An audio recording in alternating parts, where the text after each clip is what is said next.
professora Dilma de Andrade. Estamos aqui hoje para o 5º episódio do podcast Papo de Redação, que é patrocinado pelo curso de Redação em Mindfulness Escrita de Ouro. Esse método de redação em Mindfulness, ele tem assim, um objetivo maior, que é trabalhar o aluno, o estudante, o indivíduo na sua inteireza.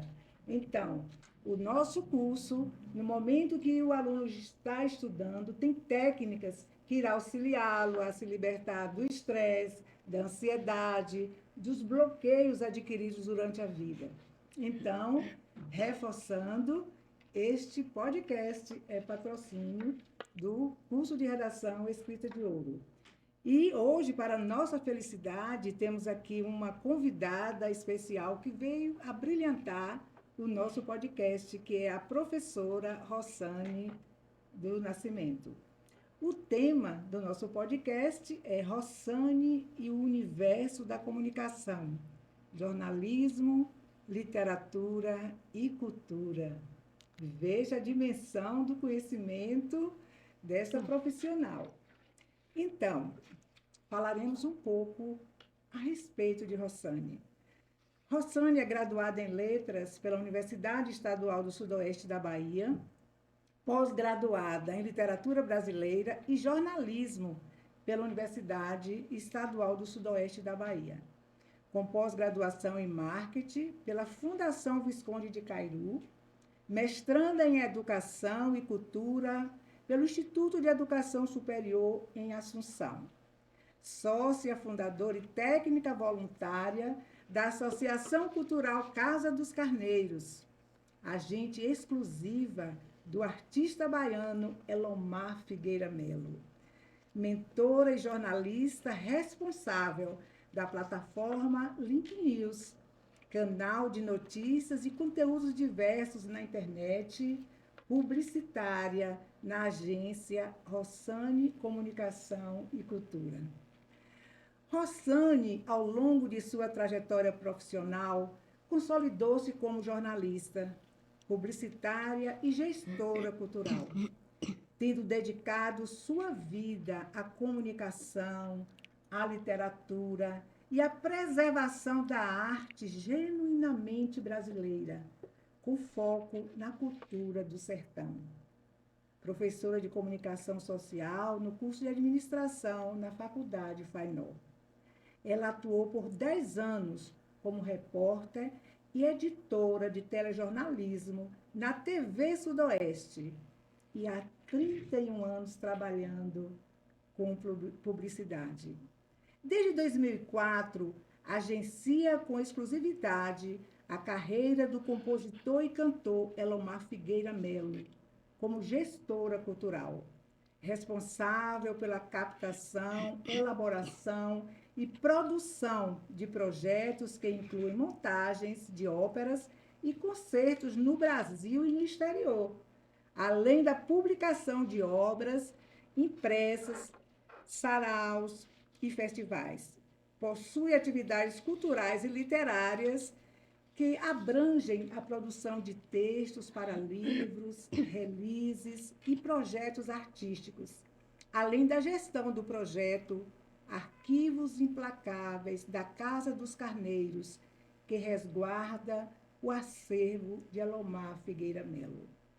A nossa querida Rossane Nascimento é escritora e membro da Academia Conquistense de Letras.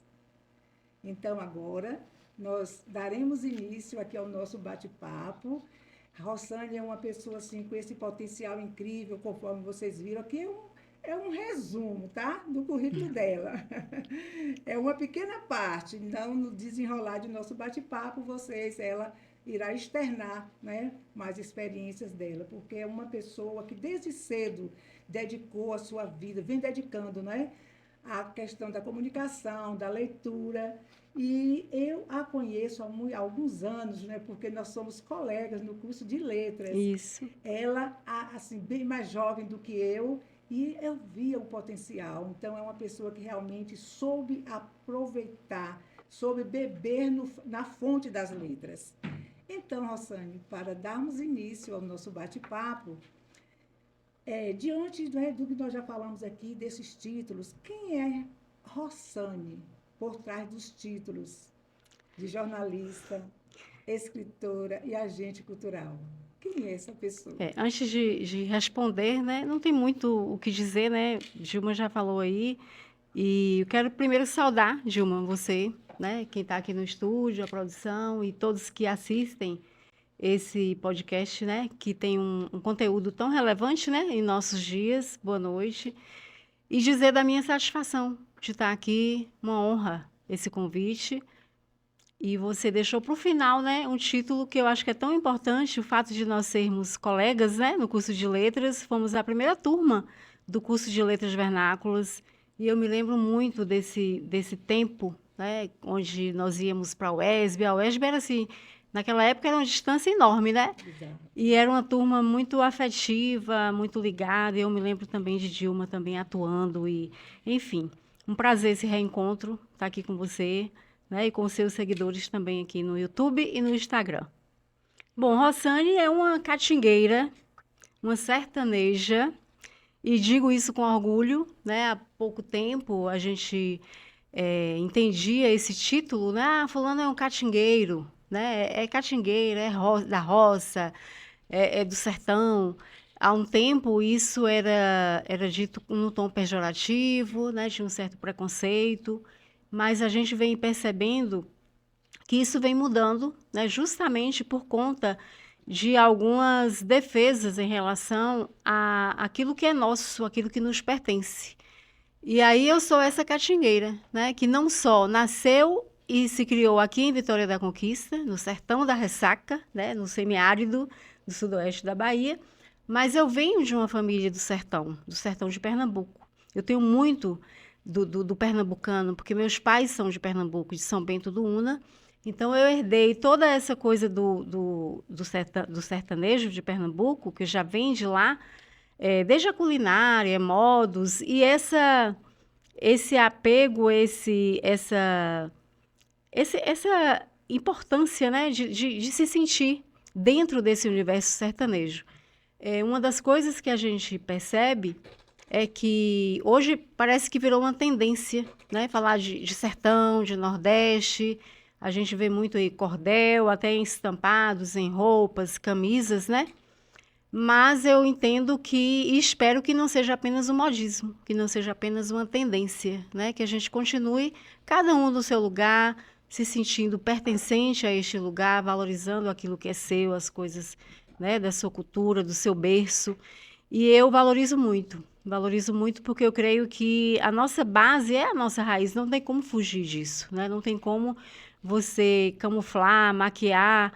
E aí eu faço questão de empunhar essa bandeira, né? De que sou sertaneja, sou catingueira, de pé rachado. E com muito orgulho, porque a gente tem um universo riquíssimo, né? Cultural, desde o dialeto, a nossa forma de falar, a nossa culinária, a nossa geografia é muito rica. Então a gente tem que se orgulhar sim. Ok. Então, em todos esses momentos, né, você como escritora, como agente cultural, você está sempre focada, né, nessas suas características de raízes, não é? Exatamente, que eu creio que é o que nós precisamos, né? Nos sentir pertencidos, pertencentes. Essa coisa da gente valorar aquilo que é do outro, né? Não, a gente tem que valorizar aquilo que é nosso, né? Não copiar a cultura estrangeira, a cultura do outro, né? É o nosso arraial que a gente tem que valorizar e colocar na vitrine, né? Aquilo que é nosso. Se nós somos deste lugar, é este lugar que nos pertence, né? Então, a gente tem que, de fato, de todas as formas, tentar evidenciar, né, esse lugar que é a nossa raiz, o nosso berço, e não valorizar outras culturas, não querendo subestimar, obviamente, mas antes de valorizar o outro, a gente tem que valorar aquilo que é nosso. Muito bem. Como surgiu esse seu interesse pela comunicação? Houve algum episódio marcante na sua vida infantil ou então na sua própria juventude? Dilma, quando eu digo, as pessoas não acreditam que eu sou essencialmente tímida. Minha natureza é tímida, né? Acreditem se quiser. E aí, assim, eu sou a caçula de 7 irmãos, né? Uma família numerosa, numa época que não tinha essa contenção, né? Então, é meio que assim, raspa de tacho, muita gente para cuidar antes de mim. Eu falo que eu fui criada assim, feito chuchu da serra, né? Largada lá, a caçula, aí o irmão mais velho tomava conta. E eu sempre muito tímida, né? Eu me lembro que quando a gente estava à mesa, que é também um hábito que infelizmente a gente tem cultivado pouco, né? De fazer refeições à mesa, todos juntos. Quando alguém se reportava a mim, eu, assim, 6, 7 anos, eu ficava tão envergonhada que eu ia escorregando, e entrava debaixo da mesa, de tão tímida que eu era. E sou, né? E as pessoas perguntam, como que você atua na comunicação, né? E tem essa natureza tímida. Eu digo que a gente administra, né? A timidez não pode nos engessar, né? Não pode te acorrentar. E aí é meio que assim, é meio que a gente assume, né? Então, se eu estou aqui com você, eu estou no lugar de autoridade, né? Escrita de ouro, então eu tenho que corresponder. Eu não posso deixar a timidez, né, me abafar e, enfim, comprometer esse bate-papo aqui. Então, na infância, de fato, não tive nenhum fator que desencadeasse, né, essa minha inclinação para a comunicação. Na verdade, como você, né, no mundo das letras, que eu amo, acho que não poderia ter feito outro curso, porque eu acho que é uma janela para o mundo. O curso de letras te ensina a fazer leituras, né, de todas as ordens, de todas as formas, abre o seu pensamento, a sua capacidade analítica, né, de enxergar o mundo, não só o texto, não só a análise de texto, papel, mas o texto da vida, das circunstâncias, e ele é um portal, né? O curso de letras é um portal que te faz abrir os olhos, né, para tudo aquilo que você que está à sua frente. Então, eu amo esse mundo das letras, dos signos, da simbologia, dos significados, da semântica, né, da sonoridade. A língua portuguesa é esse encantamento que a gente tem, né, uma língua riquíssima, um idioma riquíssimo, como não há em outro lugar, a gente sabe disso. Então, eu sempre fui apaixonada, né, por isso, me encantei de fato. E lá no curso de letras, eu tinha já essa coisa da paixão pela palavra, né? Essa coisa de destrinchar o texto, de secar. Eu me lembro que a gente tinha de uma professora florentina de literatura brasileira, né? E aí, quando ela passava aquelas atividades de um texto, e aí você dissecar, eu fazia aquilo com muita veemência e, né, como se estivesse ali mastigando cada palavra, então eu sempre gostei muito.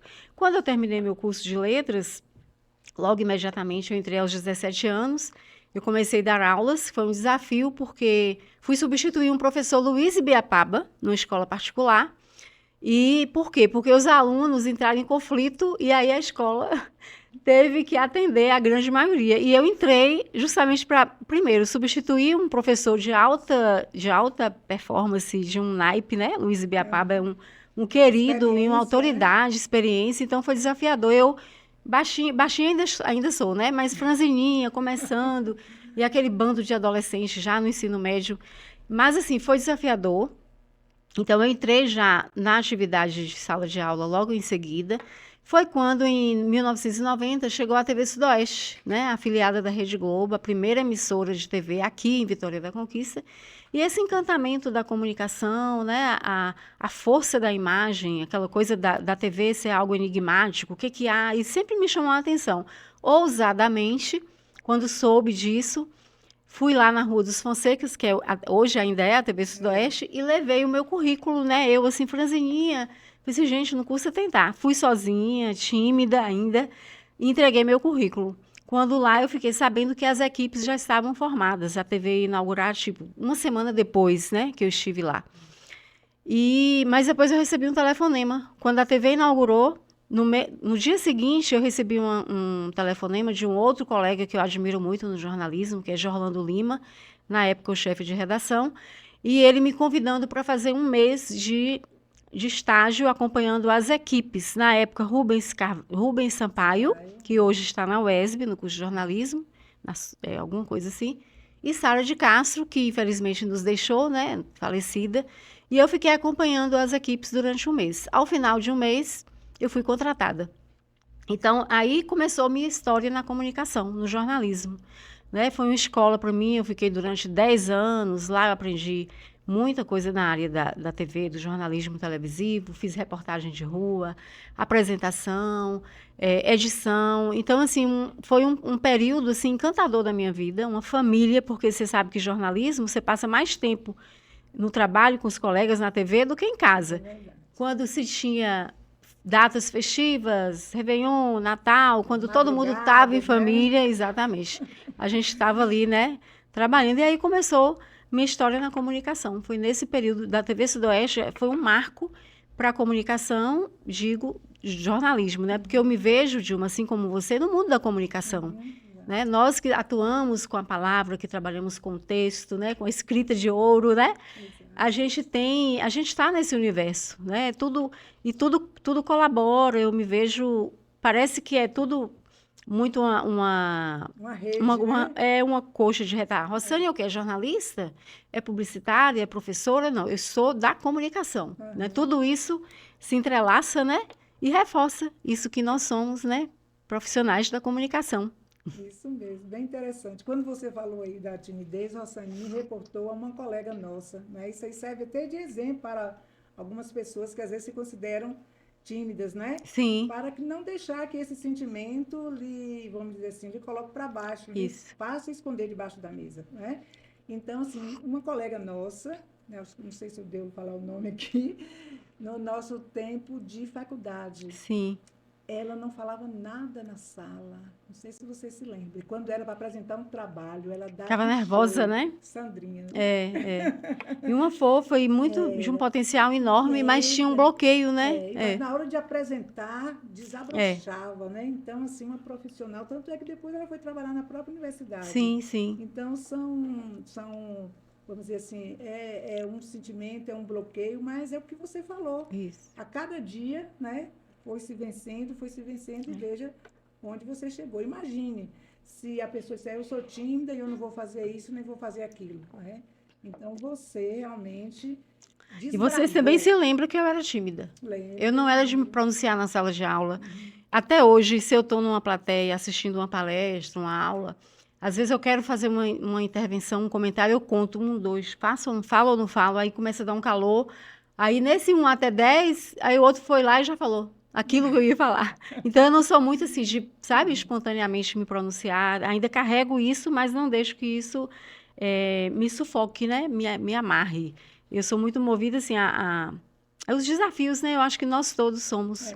É o que nos faz impulsionar para a vida, né? É isso mesmo. Bem interessante. Muito bom. Eu acho que você já falou alguma coisa aí, mas pode relembrar algo mais, não é? Em que momento, quais foram os maiores desafios que você enfrentou no jornalismo ao longo de sua carreira? Olha só, no jornalismo, especialmente, algumas coberturas, né, foram desafiadoras para mim. Especialmente, também, assim, com muita reserva e ética, né? Um caso que foi, assim, notícia nacional, de um crime, né, cujo mentor era uma pessoa ligada, né, não nível parentesco, mas de uma rede, né, de uma comunidade evangélica que eu participava. E aí essa pessoa foi dado o mandado de, né, prisão em flagrante preventiva, enfim, ele se apresentou. E quando se apresentou, eu estava no meu plantão. E aí eu fui designada para fazer a entrevista, a coletiva, a delegacia ainda ali naquela rua onde era o Bradesco. E aí quando eu cheguei, eu fiquei tremendo, assim, meu Deus, como que eu vou lidar com isso? Porque existe um laço, né, de amizade, de conhecimento da família. E foi notícia nacional, aquela coletiva, assim, que você vê mais de 10 microfones, né? E aí eu tinha que cumprir a minha missão, né? Aí é o distanciamento e a imparcialidade do jornalismo. E eu fui fazê-lo. Quando eu fiz a primeira pergunta, ele virou para mim e falou assim, Rosane, como vai? Como está Sidney, né, meu marido? Meio que para mim, me deixar, sabe, mais tranquila. Tipo, tá tudo bem, eu estou te vendo aqui como jornalista. E aí esse foi um fato, assim, que né, meio que desafiador, e outros tantos, aquele acidente na Barra, que mais de 40 pessoas morreram, coincidentemente também no meu plantão de domingo, foi notícia nacional, a gente ficou emitindo vários conteúdos para as TVs de rede, e uma coisa que o jornalismo tem, que eu acho que acaba isso te dando uma certa maturidade e uma tessitura, né, para a vida. Você trabalha um turno, jornalismo são 6 horas, ora você está fazendo uma matéria festiva, alegre, né, uma cobertura de um fato noticioso alto astral, e no mesmo manhã você é designado a cobrir um acidente, um crime, uma morte. Então, acaba que o jornalismo te ensina a encarar as vicissitudes da vida. A vida é isso, né? É cheia de... A gente não é linear. Então, eu creio que o jornalismo também, apesar de ser desafiador, nos dá essa força, né? Para que a gente possa atravessar esses momentos próprios, né? Da vida. E, enfim, acho que de desafio no jornalismo, outro que foi muito emocionante até para mim, né? Não sei se desafio. A Rede Bahia, né? A Rede Bahia, a TV Bahia, que está em Salvador, fazia os carnavais, né? E faz ainda ao vivo. E aí, eu ainda no começo, né? Aprendendo, meio que ainda a prática, não tinha a teoria ainda, não tinha a pós em jornalismo. O chefe de redação me chamou e falou assim: Rossane, você vai entrar ao vivo agora no jornal. Vai fazer a cobertura, eu tremi. Mas uma outra coisa que além de tímida, eu lido muito assim bem com essa coisa de câmera e tudo, microfone, como você disse, com nossa colega, né? E tem gente que, quando põe uma câmera, né, apavora. Mas eu sou de igreja, eu nasci no berço evangélico. Então, assim, desde cedo cantando, né, junto com outros, a igreja cheia, a professora de escola dominical, e as pessoas falavam muito isso, da minha... da minha, como é que eu diria? Desenvoltura, né? Ao fazer ao vivo. Quando fala ao vivo, aí todo mundo treme porque não pode errar. E um colega meu uma vez falou assim: eu nunca vi uma pessoa tão fria igual a Rossane. E eu fiquei assim, chocada, meu Deus, como ele fala isso para mim? Aí ele explicou, né? Falou assim: tá lá a coisa acontecendo, ela tá ali, firme, indiferente a tudo e fazendo. Mas foi interessante, é interessante realmente o mundo do jornalismo. E eu me lembro que às vezes a gente ficava até rindo, né? Quando. Como você falou, né, que você é evangélica. Sim. E, por exemplo, nas micaretas, que tinha aqui em Conquista, estava roçando as altas madrugadas. Exatamente, Então, a gente achava assim, quer dizer, o que você terminou de falar, né? Então, assim, não há fronteiras, isso. Né? Não há fronteiras. E lá é profissional, né? Se você se propõe a desenvolver uma atividade, então jornalismo, você não pode escolher as pautas. Você está ali para servir a emissora, né? Enfim, a instituição. Então, eu sempre trabalhei isso de forma muito tranquila, né? De, mesmo sendo evangélica, cobria eventos, né? Os carnavais, e outros credos, enfim. Mas sempre vindo eu ali a profissional, que eu acho que tem que ser em qualquer ambiente, qualquer segmento, né? Quando a gente se imbui de uma atividade, a gente tem que estar ali, separar bem a profissional, né, do pessoal. Então, você falou assim de algo mais desafiador. E algo assim mais especial, como você falou, dessa diversidade, né? Atender, vamos dizer, uma questão policial e também a festa. Então, nesse lado especial, de alegria, Sim. ou vamos dizer assim, de comemoração, você se lembra de algo importante? Sim. Que Me lembro de algumas matérias que me enriqueceram muito, né? Primeiro porque por ser uma aventura, por exemplo, nós fomos a primeira equipe na Bahia a subir o Pico das Almas, Rio de Contas, né? Que é, acho que mais de 2.000 metros, se eu não me engano. E aí a gente foi com o guia. Eu me lembro que nós fomos designados a fazer várias matérias na época que a TV fazia muito a região, né? A gente ficava assim 8, 10 dias, né? E em Rio de Contas foi nesse momento. Entre outras tantas matérias que eu sou apaixonada por Rio de Contas, porque tem muita história, né? Tem muito texto, né, Gilma? A gente se enxerga assim naquelas ruas, meu Deus. E aí uma delas foi o Pico das Almas, né? E esse registro de termos sido os pioneiros, a primeira equipe a escalar o Pico das Almas e fazer o registro. No outro dia eu tive que tomar analgésico porque não estava preparada fisicamente, né? Uma canseira para subir. E uma outra matéria foi a matéria do circo, que eu gosto muito dessa coisa do mistério, né? Por exemplo, convento, né? O que se passa dentro de um convento, né? Dentro de uma de uma instituição religiosa, né? Como é que é a vida das freiras, aquelas que vivem ainda na clausura, né? Hoje menos, tem muito pouco. E o circo, a gente fez uma matéria que foi um especial, mostrando os bastidores, como que aquelas famílias vivem, a sua rotina, porque a gente só vê no circo o belo, né? O bonito. Então, eu pude entrar na vida circense, os bastidores, e foi encantador. E até, em jornalismo, a gente chama de passagem, quando o repórter entra na cena, né, para fazer algo ali, eu desci do trapézio, Dilma, eu me ousei, e aí, subindo lá nas alturas, a coragem de soltar, não tinha mais jeito, eu tinha que e aí me empurraram, e enfim, teve um grito lá e tudo, mas deu certo. Então, coisas assim que me fizeram aventuras, né, matérias legais. Glória Maria. Exatamente, exatamente. Uma outra matéria também que hoje eu fico me perguntando, meu Deus, como que eu tive coragem? Ali antes de chegar a Elagé, né, na Serra dos Pombos? Dos Pombos. Tem uma extração, acho que não mais hoje, eu tinha, de esmeralda, só que clandestina, né?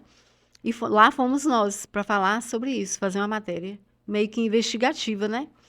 E aí eu me lembro que a gente desceu assim as minas com o mínimo de equipamento de segurança, sabe? Depois, meu Deus do céu, esse trem desaba aqui. Hoje eu fico assim, será que eu teria coragem? Mas são vários momentos assim de alegria, sabe? De contemplação e de cumprimento mesmo, de coroamento, né? Daquilo que a gente se propõe a fazer e tenta fazer com entrega, com excelência. E alguma autoridade você Sim. trabalhou também, né, dando cobertura? Isso. Momento aqui no momento que já teve Sudoeste, no Advento, dizem até que era uma estratégia, né? O grupo, todos nós sabemos que é o grupo de ACM, e na época eles abriram tinham interesse muito de ir nas regiões, inaugurações, né? E nós íamos cobrir o sertão, sempre que tinha alguma inauguração importante. Então, a gente cobriu muito essa coisa de inaugurações com o próprio ACM, mas teve um dia que eu fui designada também para o Palácio Ondina, onde fica o Palácio do Governador, para entrevistá-lo. Aí eu fiquei com medo, porque tem aquela imagem, né, do coronel, o coronelismo e tal. E aí tinha que ser um repórter daqui, de Conquista, porque a pauta era de interesse político, então tinha que ser uma cara, né, um repórter daqui. Poderia ter sido um de Salvador e mandar de entrevista, né? E aí eu fui assim, morrendo de medo, tremendo e tudo, mas deu tudo certo. E entre outras, né, artistas, autoridades, o jornalismo também nos dá essa oportunidade de estar com pessoas, né, importantes e de valor na arte, na cultura, na política. Foi muito bom. Bem interessante. Professora Rossane, além de publicitária, escritora, agente cultural, você também é empreendedora. Quer dizer, um trabalho desenvolvido em família, né? Pelo que nós percebemos, né? Que mudanças você vê no jornalismo, na comunicação, com a ascensão das redes sociais, da tecnologia digital? Está tendo alguma influência? Tem sim. A gente pode falar que tem a moeda de duas faces, né? Tem prós e tem contras também. O bom é o acesso, né? A velocidade da comunicação, a velocidade da notícia. Isso deixa as pessoas mais antenadas com o mundo, né? Com o advento da internet, o jornalismo online está aí, é tudo muito rápido. Quando eu estive na TV Sudeste, por exemplo, era o analógico. Quando você fazia uma cobertura ao vivo, era algo assim, né? O quente, a notícia quente, né? O furo de reportagem. Hoje você está aqui, independente de ser Rede Globo, uma grande emissora, um simples celular já pode entregar a notícia, né? Com essa velocidade toda. Então, tem esse ponto favorável, né? Do acesso e da velocidade. Por outro lado, eu sinto um empobrecimento na curadoria das notícias, na elaboração, porque nós que somos de comunicação e de língua portuguesa entendemos que, mesmo o texto jornalístico e mesmo no jornalismo online, a gente tem que primar pela boa escrita, pelo português vernacular, ainda que seja um português mais coloquial, porque tem que ser do entendimento de muitos, mas eu vejo que as pessoas estão meio dispersas em relação ao uso da língua portuguesa como ela merece, né? Então, assim, a gente vê muita aberração. E outra coisa também, essa sede pela notícia, que há também no jornalismo analógico, e havia, da coisa do furo, ou então um fato noticioso, né? Esse copo caiu. Enquanto a gente não vê todo o estardalhaço, a bagaceira, não se... É como se você vai até a alma e tira tudo que tem, né? O sensacionalismo. Tanto que minha tese da pós em jornalismo foi a espetacularização da notícia. A notícia como espetáculo, né? Hoje tem-se muito isso em internet, né? O espetáculo. Você transforma um fato e faz dele, põe uma lupa e aí aumenta muito, né? Então não tem esse cuidado também da imparcialidade, de apurar fontes. E aí a gente cai nesse risco, né? Que a internet não é terra de ninguém. Você não sabe, nem todo mundo tem esse cuidado de buscar fontes e vai repassando notícia, a tal da fake news, né? A tal da notícia falsa, né? Tem esse lado negativo. É. Você falou algo assim bem importante, né? Dentre tudo que está falando que é importante, essa questão da valorização da língua portuguesa, né? Há pouco eu conversava aqui com um profissional e ele falava o seguinte, que hoje muitas pessoas, muitos jovens, estão preocupados às vezes de fazer um curso que venha lhe dar dinheiro, mas que de repente ele não sabe pouco da língua portuguesa, né? Então, assim, essa preocupação que nós temos, né, principalmente eu que estou com esse curso de redação Sim, escrita de ouro, tá? Tanto é que eu procurei até assim uma forma vanguardista que se alia e alinha, né, a redação sim, para que o aluno tenha essa facilidade, que ele não tenha essa resistência na leitura, na língua portuguesa, na própria gramática, não é? Como esse profissional estava falando. Quando parte para escrever, não escreve quase nada. Então, assim, eu tive essa experiência. Um dia eu fui a uma fisioterapeuta e pedi um relatório, tá? Que havia me pedido, acho que a empresa que eu trabalhava, sim. né, a escola, e ela não sabia elaborar aquele relatório. E aí eu fui dizendo as palavras, ela foi escrevendo. Mas é triste, né? Entendeu? Então, assim, é preocupante, às vezes, É, essa mudança, é vantajoso, como hoje está aí na inteligência, né? isso. O IA. Então, assim, é interessante, às vezes, se encontrar, como você falou, de uma forma mais rápida, né? De uma forma que venha atender, mas não pode se deter totalmente a isso aí, sem perder É. o que nós criamos, a escrita criativa, aquilo que nós produzimos, tá? Algo assim, uma linguagem mais esmerada, porque trabalhamos a linguagem coloquial, sim, mas existem ambientes que nós vamos trabalhar, como você falou, no jornalismo, nós temos que ter uma linguagem mais coloquial, porque vai atender a um todo. Sim, Mas se de repente se vai fazer uma palestra, né, para determinados profissionais, então você tem uma diferenciação, isso. tá? Qual é, vamos dizer assim, o tipo de linguagem que você irá usar. Aí me veio, lembrando assim, é como se fosse a própria roupa. Existe um Sim. texto, não sei se você conhece, o autor é desconhecido, o título dele é O Traje. Não sei se você conhece. Não. É Ah, fantástico. depois E você ele me passa. comparando esse texto com as nossas vestimentas. Aí ele falando, será que nós queremos andar esmulambado? Quer dizer, não é desfazendo, não é que de quem às vezes não tem uma determinada condição. Mas se você vai a um determinado lugar, você vai à igreja, você procura aquela roupa melhorzinha para vestir, independente da condição social da pessoa, né? Então, da mesma forma, é a linguagem. Aí ele fala um tanto de coisa. Ele fala hoje que as pessoas não têm essa preocupação.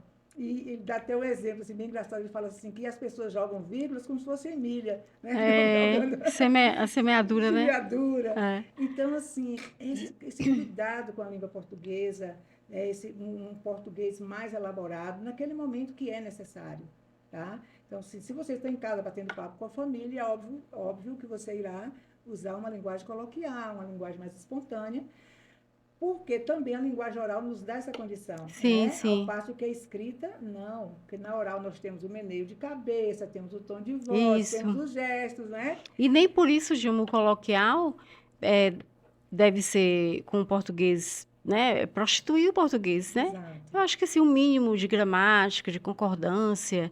Não sei se acontece com você erros assim crassos que, né, o ouvido dói, assim, a gente fica se contendo, porque será que só eu que percebi?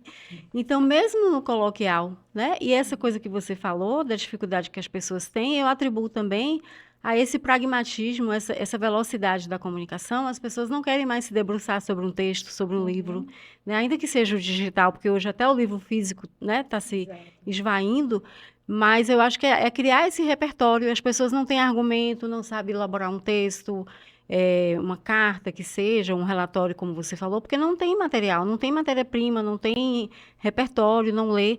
E você sabe disso, você como exímia professora de redação, sabe que essa bagagem a gente adquire com a leitura. Exato. A leitura é o ponto de partida para você desenvolver, não só criar esse repositório de palavras, enriquecer seu vocabulário, mas de forma inerente, espontânea, você absorve, né, a boa escrita, né, a boa fala. Então, não tem dificuldade. Agora, alguém que não lê, que não tem conteúdo, tem um vocabulário pobre, como que vai desenvolver um bom texto, né?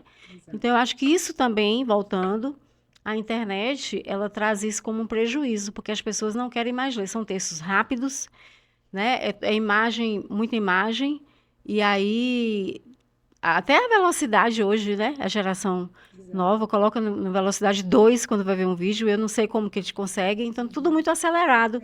E tudo isso compromete, né? O bom falar da língua portuguesa. Exatamente. Essa semana eu estava em uma farmácia e chegou um entregador de encomendas, né? E aí a moça, a atendente, falou assim, só uma encomenda. Ele falou, são duas. E eu achei bem Olha, interessante. Depois eu o parabenizei. Eu falei, parabéns, né? A forma que você usou, que é independente da profissão, porque não é só o professor de português que tem a obrigação de claro, estudar claro, português, de claro. aprender português, Uhum. mas todas as profissões, tá? É necessário É. essa preocupação, esse estudo. Quando eu estava preparando esse curso, inicialmente, quando ele nasceu, né? Aham. E eu procurei um jovem, falei assim, para nessa parte do digital, para Sim. auxiliar. Falei, é um pessoal que tem a mesma linguagem desses Aham. jovens de hoje, dessa geração Z, né? Então, e eu falando da leitura, isso aí que você abordou. Aham. E ele falou assim, professora, os jovens hoje não leem, não, a maioria. Eu falei, o quê? Vamos fazer a redação como? Porque assim, não adianta a pessoa preparar só para uma receita para a redação. Só aquele momento. E depois, e a vida? Isso. Tá? Tem um vídeo aí na minha página de uma ex-aluna do Escrita de Ouro, ela dizendo o seguinte, que o curso de redação Escrita de Ouro está servindo para ela, não só para ela passar, né? Ela havia feito vestibular 5 vezes para medicina, 4, passou na 5ª depois que fez nosso curso. Uhum. Por quê? Se o aluno, o estudante, ele vai fazendo um vestibular, 2, 3, depois ele, mesmo que ele tenha conhecimento, mas na hora vem aquele branco, porque ele começa a se cobrar, a família começa a cobrar. E a prova de redação é quem, né? É quem faz o. quem define, né? Isso, exatamente. Então, ela bloqueava. Depois do nosso curso, existe o vídeo dela lá, falando, e ela dizendo assim, não só na hora da prova, mas também para a minha vida, no decorrer, né, desses dias que ela está, depois que ela passou no vestibular. Sim. Então, assim, essa preocupação que nós temos, essa questão da leitura, da gramática, né, que todas são as competências, né, que nós vimos lá. Se você tem leitura, quando você vai na hora da prova de redação, utilizar os repertórios, Isso. né, para realmente confirmar aquilo que você está dizendo, né, aquilo que o tema está exigindo. Os aspectos linguísticos você também irá utilizar, né? Existem competências para cada situação dessa. Então, isso aí é bem importante quando você realmente se remete à leitura. Isso. Né? E à medida que nós lemos, a gente vai aprendendo pontuação, Isso. como escrever as palavras. Você vai absorvendo né? as regras gramaticais sem ter que decorá-las, né? Porque você absorve, né? E ali você vai fazer um texto, você já está ali, né? Não tem dificuldade alguma. E parabéns pelo seu curso, viu, Dilma? Eu acho que é mais do que necessário. Grata, não, muito grata. Logo que estamos falando aqui de leitura, né, de livro, você na condição de escritora, né? Então, quando a literatura entrou de vez na sua vida, como autora e escritora, e você pode até falar um pouco também do seu livro, Sim, o sim. título, aí, para a Então, gente... na minha timidez, né, ainda adolescente, eu escrevia, né, os versos, os amores, fruto dos amores platônicos, das minhas viagens. Eu sempre fui muito assim sonhadora. Minha mãe era muito romântica, ela boêmia, né? Assim, boêmia de gostar. Eu ouvia os clássicos, os românticos, e eu puxei um pouco disso. Então eu sou muito de do sonho, né? E eu sempre escrevia ainda adolescente versos, né? Na porta do guarda-roupa, assim. A minha mãe até falava: Menina, você está estragando o armário. Sempre tive isso, né? Comigo. E essa coisa da inventiva, eu sou muito assim. Eu tô vendo aqui uma cena, uma caneta, eu já imagino, gente, eu já imagino ali uma crônica, algo, sabe, do realismo fantástico. Minha filha sempre fala: minha mãe, se a gente está assim no ônibus, né? Assim, aquele, parece um personagem de um conto. Aí na minha cabeça eu já imagino uma cena, ele inserido ali em alguma narrativa. E eu gosto também muito de escrever narrativas, textos mais longos, né? Eu me lembro, ou que você vai se lembrar de uma professora nossa, Anadete, e ela deu um texto, acho que o assassinato da Rua Morgue, algo assim, Foi. né? Para a gente depois dar ela não deu o desfecho, a gente que tinha que fazer o desfecho. A atividade era essa. E eu fiz, aí ela veio, me pontuou, não deu a nota e me chamou e perguntou de onde eu havia copiado. Aquilo me acabou. Me marcou, não sei se eu estou sendo... Angélica, me marcou muito, porque criou, falei assim, gente, Está como que vai, o segurando. julgar, né? É. E aí, então, eu sempre tive essa coisa, sabe, da inventiva, do sonho e de, enfim, criar e colocar isso no papel. De lá para cá, algumas coisas eu colecionei, guardei, guardo. Tem uns poemas inéditos que não foram publicados, né? E bem perto agora, né, vamos publicar uma biografia de um deputado baiano que atuou muito fortemente na comunicação, implantou várias TVs na Bahia, na época da Bahia Turça, enfim, em Aracaju, que é Carlos Alberto Simões. Ele me convidou para fazer a biografia dele e eu fiz isso com muito. Aí eu me debruço, né? Eu não consigo fazer, sabe, ser lacônica, porque biografia geralmente é aquilo e pronto, é história e não tem como. Mas aí eu fiz de uma forma romanceado, né? Uma narrativa assim que não sei se você já teve essa experiência de pegar certas biografias, é muito histórico, muito É, maçante, frio, né? É só aquela coisa data, linha cronológica. E ele ficou encantado. Infelizmente, ele não viu o livro publicado, porque ele tinha um problema de renal, né? E acabou vitimando ele. Ele não viu o livro publicado, mas viu o texto e aprovou o texto e ficou encantado. Então, esse livro hoje, que é O Menino de Asas, com Visão de Águia, é um título que eu dei também que ele amou. Tá com a família, já para fazer uma outra observação, alguém queira que fazer um texto, né? Já que hoje, no caso, é pós-mortem, né? Não mais intervivos. E a gente vai publicar, com fé em Deus, no ano de 2026, né? Essa narrativa. Eu gosto muito de narrar, gosto muito de textos narrativos, sabe? Mais do que poemas, embora tenha alguns também. muito bom. Muito bem. Você percebe mudanças no consumo cultural das novas gerações? Com certeza, Dilma.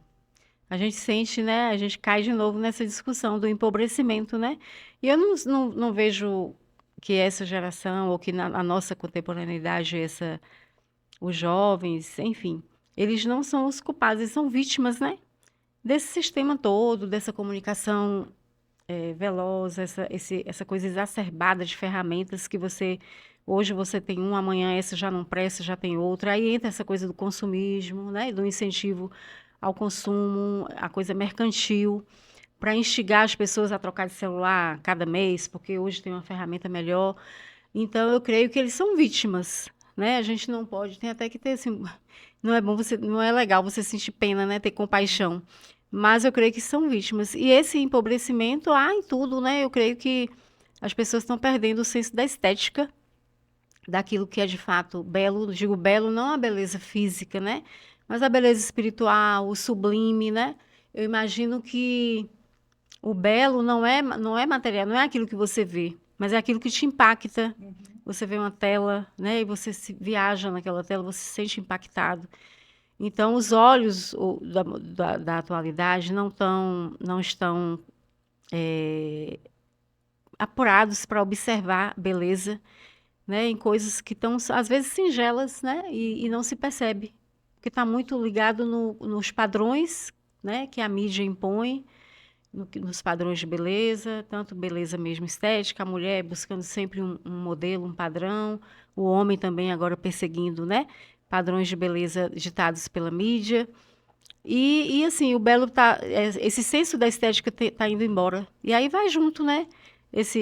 O gosto pela arte, pela cultura. Quando eu falo arte genuína, a arte verdadeira, a arte que te impacta, né? Aquela arte que nasce de uma... Eu creio muito assim, que a arte que te impacta é aquela que parte do sagrado. Então, infelizmente, esse sentimento tem se perdido, né? Infelizmente. Eu tive essa experiência na semana passada, você falando aí, eu percebendo que há uma sede, né? Há uma sede, há realmente uma decadência, podemos dizer assim, em relação a isso aí. Eu estava em um curso com 60 e tantas pessoas no estado do Paraná. E eu fui olhar quais são os poetas, né, Sim, paranaenses, né? E lá eu me encontrei com o Lamisque, né, Paulo sim, Lamisque, sim. né? Um poema dele muito interessante, pequenininho, porém interessante, está no meu Instagram. E falando assim que, por exemplo, eu hoje não sou mais quem eu era ontem, e ele vai descrevendo isso aí, né? Aham. E eu li, houve lá um momento, né, que o assunto que o professor estava dando, né, condizia com com aquele poema. E eu li. Menina, um poema pequenininho, E poucos diz tanto, versos, né? mas foi tanto É, parabéns que eu recebi. Tanto parabéns. Foi muito interessante. Eu falei, aham, gente, olha a sede, é, né, que as é. pessoas têm. Isso que você falou, do belo, porque né, é um quadro, é um Isso. poema, né? Então, se é um texto, uma crônica, então a gente vê que há a sede disso aí, a fome, É, né? é uma, é Dessa uma geração carente, uma né? geração carente. Vieram me parabenizar, se aí, por coincidência, existia uma moça que tinha sido vizinha dele, Olha só. e falando que disse que ele era irreverente, que ele Aham, gostava de pichar e tal. Eu falei, olha que interessante, né? aham. Então, assim, daí essa, vamos dizer assim, esse cuidado nosso, essa predisposição, né, de a gente estar contribuindo de certa forma, né? Exato. Porque às vezes a gente fala assim, oxe, por que eu estou fazendo isso? Por que eu estou fazendo aquilo? Mas de repente está contribuindo. Tem Isso. alguém aí que está carente, né? Isso. Um espaço como esse, né? Que você oferece, esse podcast, né? É Escrita de Ouro, mas o podcast é ouro. O nome do É papo podcast, de redação. Papo de Redação. Aí, de repente, assim, quem é que vai se interessar? É. Né? Será que vai dar recall? Vai ter visualizações? Vai ter um público? Né? Se você for pensar por aí, você não vai fazer nunca. Você só Exato. vai reforçar essa corrente do Justamente isso. empobrecimento. Exato. Então, eu creio que todos nós que temos esse olhar, a gente tem que estar oferecendo, sim. A gente tem que ocupar esses espaços e oferecer essas oportunidades, né, de crescimento, oferecer o que é bom, né? Porque, como você falou, nem que seja um, né? É aquela coisinha do beija-flor, né? É, Vamos, aos pouquinhos a gente consegue. consegue, né? Então, você realmente tem uma função aí, dentre todas, assim, bem importantes, né? Todas são importantes, mas há alguns anos você é agente cultural de um dos maiores ícones do Brasil, né? Que é Elomar Figueira, tá? Fala para nós a respeito dessa caminhada cultural, você e Elomar. E de que forma esse tão nobre trabalho pode ser instrumento de transformação social através da comunicação e da cultura? Olha só, né? Como é que eu vou responder isso aqui? Bom, esse encontro com a Elomar, primeiro eu creio que aconteceu justamente por eu ser uma sertaneja, puro sangue, catigueira de pé rachado. Então, assim, a gente já tinha esse mesmo olhar. Talvez esse encontro não teria dado certo se a gente não tivesse o mesmo olhar sobre a importância desse pertencer. E Elomar, todos sabem, é um defensor da cultura do sertão, a cultura que ele até chama de sertanesa, para não chamar de sertaneja como um modismo, né, da língua, da moda sertaneja. E aí, com a Elomar, a gente começou a trabalhar em 2004. Fui convidada por uma prima dele que produzia os concertos dele aqui, mas de uma forma muito tímida, até trabalha na UESB, Virgínia, ela é professora de música. E aí ela, Rossane, vamos fazer um concerto com a Elomar e a gente quer que você atue na divulgação, né, na publicidade. Na época causou, assim, né, um espanto, porque a Elomar nunca tinha ido para a mídia, eu digo a mídia de massa, televisiva, e a gente conseguiu fazer a divulgação do concerto, eu como publicitária, mas sempre respeitando o olhar dele sobre o uso da imagem. E aí a gente fez um primeiro ano, fizemos o segundo, foi quando ele me convidou para assessorar mesmo, né, agenciar a carreira dele. De lá para cá, Dilma, é só crescimento, né? Primeiro porque a gente tem enxerga, né? Aquilo que ele defende é o que a gente acredita, e isso aí já é um ponto a favor. E nesse mercado de agenciamento de artistas, tem muito essa coisa mercantil, né? Se não for interessante para você, então descarta. Claro que todo mundo tem que sobreviver, todo mundo trabalha para pagar as contas, né? Mas tem uma nota aí também de comprometimento, de amor, de afeto pela causa, né? Então isso foi bem importante para que a gente continuasse essa caminhada, né? E sempre respeitando o estilo. Assim como você tem um cliente de qualquer segmento, você tem que respeitar, né, o querer desse cliente. E Elomar, como artista, ele sempre foi avesso à mídia. Tem gente que acha que é porque é fetiche, para atrair ainda mais mídia, para fazer charme, né? Mas é um argumento que ele tem de que o artista não tem que estar na vitrine, não é o culto à imagem exacerbada do artista, né? Mas é a arte que tem que estar na vitrine. E quando a arte é genuína, quando ela tem força, ela é autossuficiente. Ela não precisa de mídia para estar sustentando, não precisa de assessor de imprensa, não precisa estar na televisão. E, de fato, a gente percebe isso. Tem determinados artistas que um boom, né? É o hit do verão, da micareta. A mídia afasta e aí vai junto. E Elomar sempre tem isso, essa defesa dele, da obra genuína, é uma obra atemporal. Ela não é modismo, né? Ela é uma obra que está aí e é um épico. Ela está no Brasil, ela é admirada aqui, fora daqui. Por quê? Porque ele tem esse olhar da arte como que comunica com o ser humano, independente do lugar, da região. Então, quando a gente fala do sertão, por exemplo, de Elomar, não é o sertão local, Vitória da Conquista, é o sertão universal, não é esse sertão geográfico, né? É o sertão mítico. Então, o encontro com Elomar só veio reforçar esse meu sentimento de pertencimento e me fez crescer muito em produção cultural.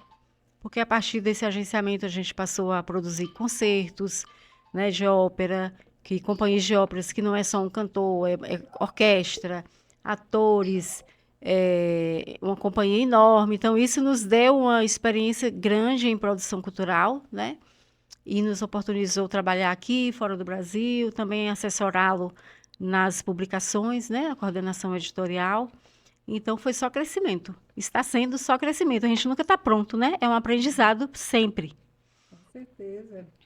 E a Elomar realmente, eu costumo falar, né, um poço de sabedoria, né, em todos os aspectos falando. E assim, vocês têm algum trabalho, desenvolveu assim, algo voltado para o social? Pelo fato de lá é uma fundação, né? Sim, sim. É uma fundação. É uma associação, isso, associação. Né? Quando a associação foi instituída, a intenção era justamente abrigar, salvaguardar essa obra, que eu costumo dizer que não é nossa, nem dele é do mundo, é patrimônio, né? Então foi isso, foi para uma casa que abrigasse a obra de Elomar e que ajudasse a disseminar essa obra. Quando você fala do social, a gente sabe que hoje a cartilha é do social, né? Tudo, o social está muito forte em tudo, mas a própria obra de Elomar, ela se encarrega de trazer esse texto, esse viés do social. A partir do momento que ele pega um vaqueiro, que é um personagem tido como um ser inferior, porque não tem cultura, entre aspas, porque não sabe fazer a leitura, né, convencional, é tido como uma persona insignificante, ele eleva esse vaqueiro, coloca como nosso herói, né, é o herói da cultura vaqueira, Assim como há, né, os heróis medievais, o cavaleiro medieval, o vaqueiro é o nosso herói. E ele dignifica esses personagens, põe numa moldura erudita, leva para grandes teatros dentro de uma ópera, que é um gênero clássico e culto, né? Então, a própria obra dele se encarrega de dignificar, né, essa comunidade que hoje existe, tem nomenclaturas, né, os fragilizados, né, enfim. Elomar pega a lavadeira de beira de rio e dignifica. A personagem da Santa, que é da primeira ópera dele, O Alto da Catingueira, que agora foi montada na Holanda, é uma pastora de cabras que tem uma beleza estonteante, né, de causar horror. Onde ela ia, tinha briga, tinha competição, mulheres outras enciumadas, porque ela despertava, né, os demais. Então, ele pega uma pastora de cabras que cuida de ovelhas e coloca ela lá no palco, né, da ópera erudita, nos grandes teatros. Então, a obra dele já se encarrega de fazer isso. Elomar não é muito assim, de levantar bandeiras sociais, porque a gente sabe que tem muito de panfletagem nisso, né, Dilma? Às vezes tem muito discurso, tem muito interesse, ou outros, né, para dizer que é do social, a bandeira do social, mas, de fato, ele faz isso desde sempre, né? É o vaqueiro, a cultura vaqueira, os modos, o jeito de falar, o dialeto sertanejo. Elomar pega o jeito... Ele defende isso aí. Defende, e hoje é entendido, há teses de doutorado, mestrado, que defende e trabalha a língua sertaneja de Elomar, o dialeto sertanejo de Elomar, ou seja, ele coloca isso como dialeto, assim como tem o dialeto gaúcho do Sul, Minas, Bahia, existe o dialeto roçaliano. Então, não é um modo errado de fala, é um modo daquela região. E mais, muito do português arcaico está ali no berço do sertão. Justamente. Né? E existe você que é professora e sabe disso, quando você vai dissecar algumas palavras, que hoje usa-se pouco no sertão por conta da globalização, né? Vai se perdendo, mas tem muitos termos que as pessoas acham que está errado e, na verdade, ainda são resquícios e modo de fala lá da Idade Média, que vem lá da Ibéria. Mesmo, né? Vassoura, isso. Né? Que é realmente, exatamente. Falavam vassoura, houve essa evolução, né? Isso. Nós que estudamos lá os metaplasmos, né, e tal. Então, assim, a gente vê toda essa evolução. Isso. E dentre outras, né? Isso. Então, assim, o social na obra de Elomar e nos projetos dele está justamente no cerne da sua obra, né? Na forma que ele produz, nas suas óperas, nos seus romances. Ele dignifica essa comunidade tida como vulnerável, né? Enfim. Por sinal, tem um projeto agora que é em A homenagem Vital Farias, né? Vocês estiveram em Belo Horizonte, não Isso. Essa sexta-feira, dia 21 de agora novembro, a gente abriu uma turnê. Na verdade, a gente vai percorrer várias cidades do Brasil e capitais. Desculpa. Em Conquista, a gente vai apresentar essa mesma cantoria no dia 27, no Divaldo Franco. E a ideia nasceu porque, assim, inicialmente o projeto era fazer o cantoria com os 4 mestres, né? Elomar, Xangai, Vital Farias e Geraldo, que foi um movimento que rodou o Brasil na década de 80, que gerou 3 discos, cantoria 1, 2 e 3. E aí, eu disse, gente, essa turma tem que se reunir de novo e vamos fazer um registro. Aí eu levantei essa ideia, concebi, todos aceitaram, né? Impuseram algumas condições artísticas e técnicas, mas tudo bem. Mas aí Vital partiu e a gente não conseguiu fazer. Só que aí ficou me incomodando. Assim, gente, e aí agora? Né? Mais do que nunca a gente vai fazer uma homenagem a Vital, né? Que é um menestrel, um compositor também de alta grandeza. E aí eu fiquei, né, trabalhando isso. Foi me apresentado o filho dele, que é João Farias, um jovenzinho de 20 e poucos anos, que você acha que ele não vai dar conta. Quando eu comecei a ver os materiais, sabe, ele cantando, é violonista clássico também, faz música na Universidade da Paraíba, eu fiquei encantada com o talento. Eu pensei, pronto, a homenagem a Vital, convidado especial João Farias, o filho, para receber essa homenagem e perpetuar o legado do pai. E aí eu propus, né, Elomar, alguns acharam que não ia dar certo, como é que pode ser? O cantoria são os 4, não pode, mas super deu certo. Em Belo Horizonte foi lindo, lotou, esgotou o teatro. Uma comoção, né, movida a muita emoção, um repertório lindíssimo, que a gente puxou de alguns do cantoria. E João Farias foi, assim, fantástico, um talento, e ele parece que no palco ele se imbuiu mais ainda, sabe, dessa autoridade de entregar ao pai essa homenagem. Foi muito bonito. E a gente vai viver isso agora dia 27 de dezembro, Ai, que aqui em Conquista. maravilha. Eu assisti nos anos 80 no Castro Alves, em Sim, Salvador, esse que show honra, deles felizarda quatro. você. Eu não tive Foi, a chance de pois vê-los ao é, vivo. Quer eu dizer, assisti. depois a gente reuniu, não na década de 80, né? Não peguei assim o fervor da cantoria, mas umas duas vezes eles se reuniram, mas bem esporadicamente. E assim, em Belo Horizonte, muitos assim, o público com os discos, vinis na mão, né, levantando e depoimentos lindos, assim, depois de já assistir ao vivo e agora de novo, isso não tem preço. E é muito bonito, né, Dilma? A cantoria é algo que comunica, né? Que Com a gente é a comunica, nossa arte, a toca gente no se sente. coração, né? Toca a alma e a alma, Exato. assim, Aí que Xangai brilhante, Elomar, a presença de Elomar é muito forte, assim.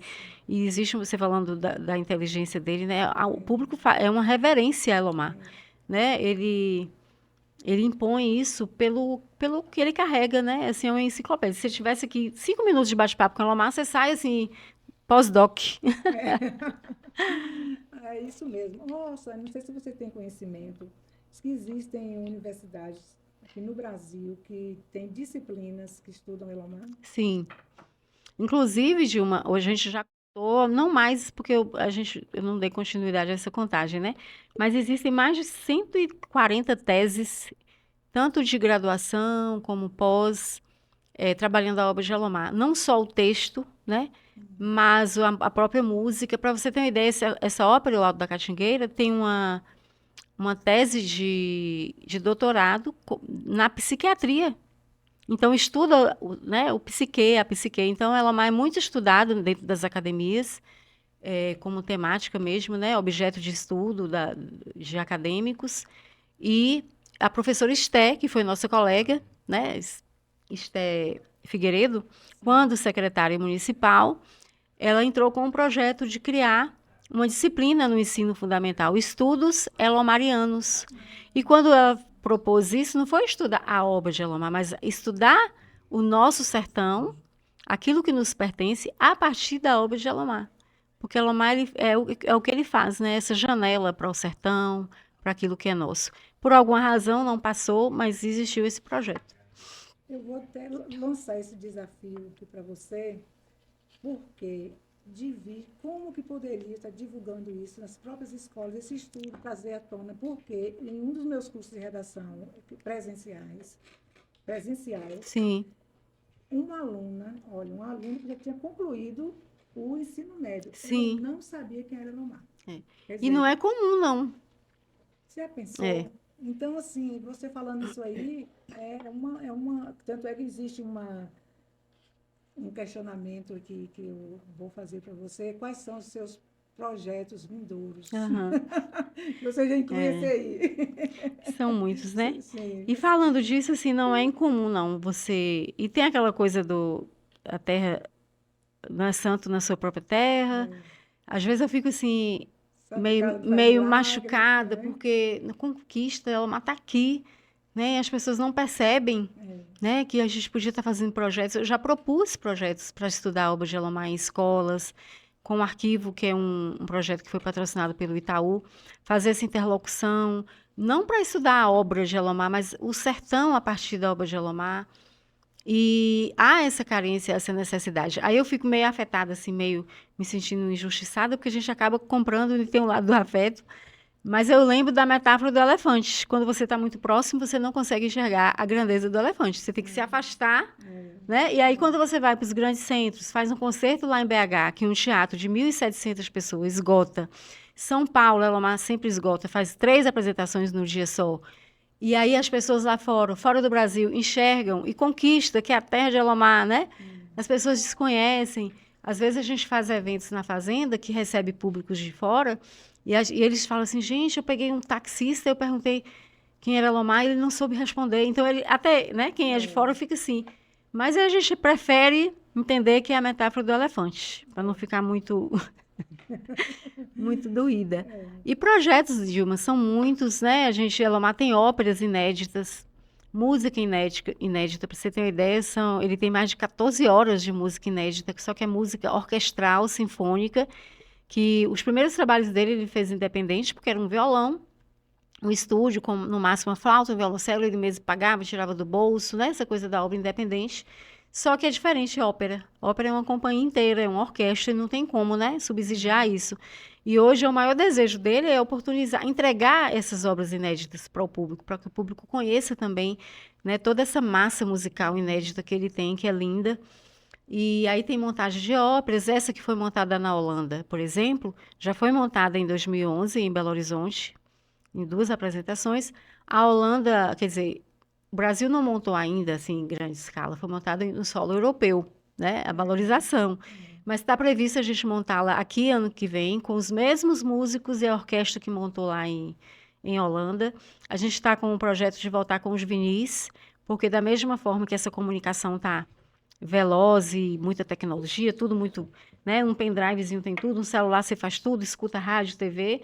Existe também uma sede, como você falou, da volta ao passado. Então, assim, o livro físico, o vinil, né? E tem muita gente que pede vinil. Hoje os artistas estão fazendo, lançam e tem uma tiragem luxo em vinil. Então, tem uma tendência. E a Lomar, mesmo estando nas redes, porque com o nosso trabalho a gente colocou toda a obra dele no stream, né? Spotify, ele é analógico, né? E o público dele é analógico. Aí você quer viver a experiência de colocar o vinil na vitrola, né? Ver o bracinho lá, a agulha, limpar, passar flanelinha. Então, a gente está com o projeto de voltar com vinil, né? Com disco e vinil de Alomar, montagem de obra, publicação de livros. Ele tem uma série de romances de cavalaria. Um já foi montado, já foi publicado, que é Sertanilhas, e tem outros 4 inéditos, escritos e com previsão de lançamento. Tem peças de teatro também inéditas, tem muita coisa. Se a gente tivesse perna e financiamento, né? Infelizmente, nem sempre as leis contemplam, enfim, esse é outro ponto. Mas muitos projetos, Dilma, muitos. Elomar tem uma obra assim, riquíssima, né? Na literatura, na música, e, enfim, é um poço, realmente. E a gente se orgulha disso, né? Eu falo que eu sou assim, eu sou produtora, tenho trabalho, mas eu também sou fã, sou admiradora. Então tem hora que confunde. Às vezes a gente está ali produzindo concerto, aí paro para ouvir a Lomar cantando, eu me emociono, né? Aí entra o distanciamento da fã, que ele nem gosta de chamar de fã, né? Ele diz que ele não tem fãs, ele tem cúmplices. Que fã é aquele que joga, mulher que joga a calcinha do artista, que quer, né? Que esperneia, histeria, não. Ele é admirador, são cúmplices, né? Que comungam com o discurso dele, com o que ele defende, ele não chama de fãs. Eu tenho cúmplices. Gente, eu fui em um concerto lá na Casa dos Carneiros. Gente, é uma celebração, né? A gente realmente se sente assim em contato com o divino, porque é muito lindo mesmo. E estar no lugar, né, que onde ele produz, o que inspirou e inspira, é uma experiência enorme. É muito bom, muito bom. Então, você, né, eu já perguntei dos seus projetos, né? Qual o conselho que você dará a esses estudantes, né, que estão aí pleiteando entrar em uma universidade, pensando em sua profissão futura, o pessoal que faz Enem, que faz vestibular, os concursos da vida? Qual o conselho que você dá para, além de tudo isso aqui que nós falamos, né, para eles terem esse conhecimento e também ter essa condição de ser aprovado, de fazer uma redação, não, vamos dizer, vou até rimar, não por obrigação, mas realmente tendo convicção daquilo que está falando, reconhecendo o potencial que tem, as leituras feitas durante, né, toda a sua vida escolar, que existe nos anos iniciais, né, os anos finais, ensino médio. Primeiro conselho, Dilma, se inscrevam no curso Escrita de Ouro. Há vagas, né, Dilma? Tem vagas, né? Vagas. Presencial e remoto também. Então, primeiro conselho, gente, se inscrevam no curso Escrita de Ouro, da professora Dilma, exímia, não tem erro. E outra é ler, leitura. Infelizmente, como professor de ensino médio, que eu atuei muito tempo, a gente lia os clássicos, né? Muito. Os clássicos são um poço, assim, de uma riqueza, além de você conhecer os nossos autores, né? A gente conhecer os nossos autores, ler os clássicos, conhecer a nossa literatura. Hoje é pouco indicada, né? Os próprios concursos não cobram muito. Mas independente da cobrança, daquilo que é indicado, né, leiam os clássicos, porque você vai ter acesso à produção literária nossa, nacional, ao português vernacular, você vai criar repertório, você vai aprender redação, você vai aprender as regras ortográficas sem ter que decorá-las. E leitura, né? Eu acho que é a base de tudo. Você escreve bem se você lê muito. É aquilo que a gente falou, né? Cultivar o hábito de leitura, né? Mesmo com todas essas tecnologias, né? É tudo muito rápido, a entrega é muito rápida, é tudo pragmático, mas não deixem de absorver, de cultivar o hábito da leitura. E quando isso vira um hábito, né? Passa a ser prazeroso, você sente falta, Exato. né? Então, tire um tempo para ler, né? Comece com pouco, né? Para quem não tem um hábito, parece ser pesado, mas depois você vai realmente criar um hábito que você vai ler o quê? Um livro por mês, enfim, criar um planejamento mesmo. Pega com a professora Dilma as dicas que ela sabe todas. E aí Primeiro, que você falou, né, Dilma? É leitura não só para atender concurso, exato, né, para a vida. para a A gente vida. sabe que o título é importante, entrar na faculdade é importante, você ter um diploma, mas você ter esse conhecimento para a vida não tem preço. Justamente. E essa turma, né, mais jovem, então eles devem ter assim, esse cuidado de realmente analisar o que é bom, né? Então, porque às vezes vai nessa onda aí, tá? Muito ligado à questão hoje aí das telinhas. Sim, E esqueça, não tira esse tempinho para a leitura, tá? Aí, Rossane, me fez lembrar quando às vezes a gente fica assim, voltado só para algo que alguém nos disse ou para, vamos dizer assim, é, algo que o senso comum está aí demonstrando para a sim, gente, né? E não busca ver o que é melhor para mim. Faça isso. essa pergunta para nós mesmos, né? Aí me fez lembrar um estudo que eu me lembro que nós ficamos na equipe, eu e Rossane, quando nós estudamos A Hora dos Ruminantes. Ah, O livro A Hora dos Ruminantes, J. Veiga. José J. É, Veiga, né? eu amo a literatura do Muito realismo bom. E fantástico. é muito interessante, eu fico sempre analisando, lembrando deste livro, porque ele diz o seguinte: iam acontecendo as coisas naquela cidade e todo mundo ia aceitando, né? E por fim, eles chegaram com uma manada de bois, não Isso. foi? E os bois deitaram, Invadiram, né, a invadiram a cidade, tomaram. cidade e os bois ficaram deitados. E as pessoas inicialmente tomaram aquele susto, mas depois aquilo se tornou normal. Eles começaram a andar pisando nos bois, Isso. subindo, né? Era passava, ultrapassava, saía para comprar o pão, saía para ir, saía para trabalhar. Então, assim, o que está nos oferecendo? Será que realmente é isso que está me levando para frente? Ou vai me levar para frente? Vai fazer com que eu melhore? Vai fazer com que os meus pontos de vista sejam esclarecidos? Né? Que eu tenha uma expansão de Isso. consciência, né? Para enxergar melhor o mundo? Ou eu estou sendo levado ou levada?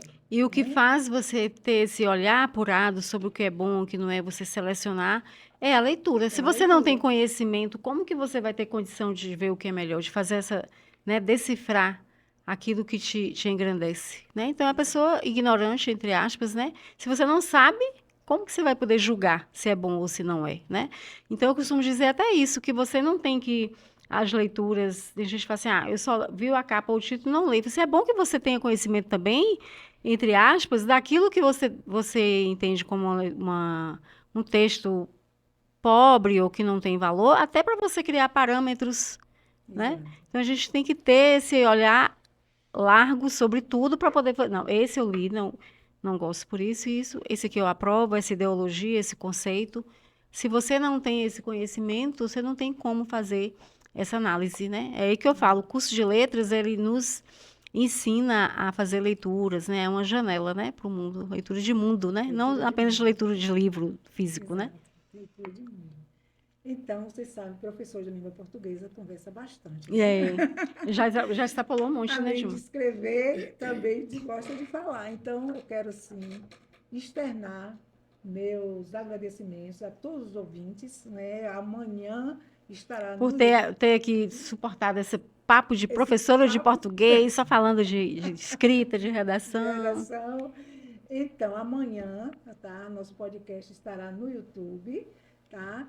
E gratidão por estar nos assistindo, né? Quem está aqui ao vivo, gratidão a nossa querida professora Rossane, que esse assim, é um poço de sabedoria, de conhecimento. Se nós fôssemos conversar aqui, passaríamos a noite inteira, tá? Gratidão mesmo, tá? Porque assim, é uma pessoa que eu venho admirando, é uma mulher visionária, determinada, tá? E que não mede esforço para ir além, tá? E este conselho que ela deu a vocês a respeito do nosso curso de Sim. redação escrito de ouro, tá? Está na plataforma Hotmart e você fará no conforto de sua casa. Então, estamos aqui Lançar a mão da tecnologia, lançar a né? mão da tecnologia, unir, tá? E, além do mais, com as técnicas do Mindfulness que vem auxiliar para você se libertar, como eu falei. Então, quem fez o Enem e se decepcionou com a prova de redação, cuide Isso. logo para que no próximo ano você esteja, ó, nota 1000. O Escrita de Ouro está às ordens. Eu quero agradecer aqui a PS Filmes, na pessoa de Danilo, tá? A agência que nos acolheu, a agência Átomo, que é de marketing digital, na pessoa de Luiz. Então, nossa gratidão e nossa gratidão ao nosso Deus, tá? Que é o primeiro que nós agradecemos por nos dar essa condição de estarmos aqui respirando e nos dar a condição de a gente ter algo também para compartilhar Isso. com outras pessoas. Então, uma boa noite a todos e que vocês façam assim um bom uso desse papo, porque eu tenho certeza que vem acrescentar algo na vida de vocês e minha também. E eu quero agradecer, né, gente, esse espaço, né, estar aqui com Dilma nesse bate-papo. Nós que fomos colegas há algum tempo, que a gente não vai fazer conta agora porque o tempo já estourou, e de novo estar com ela na Academia, né, de Letras, De letras, uma grata surpresa e a gente está junto de novo. Esse ambiente, né, é um ambiente de encontros e reencontros. E para mim foi super prazeroso essa conversa, esse bate-papo e super feliz, né, de estar aqui com você falando de escrita. Eu creio que esse é o espaço mesmo que a gente tem que ocupar e oferecer, né, aquilo que a gente, o pouco que a gente sabe, a gente tem que dividir. Então, muito obrigada, Dilma, pelo convite, foi ótimo. Eu que sou grata. Agradeço também a quem nos assiste.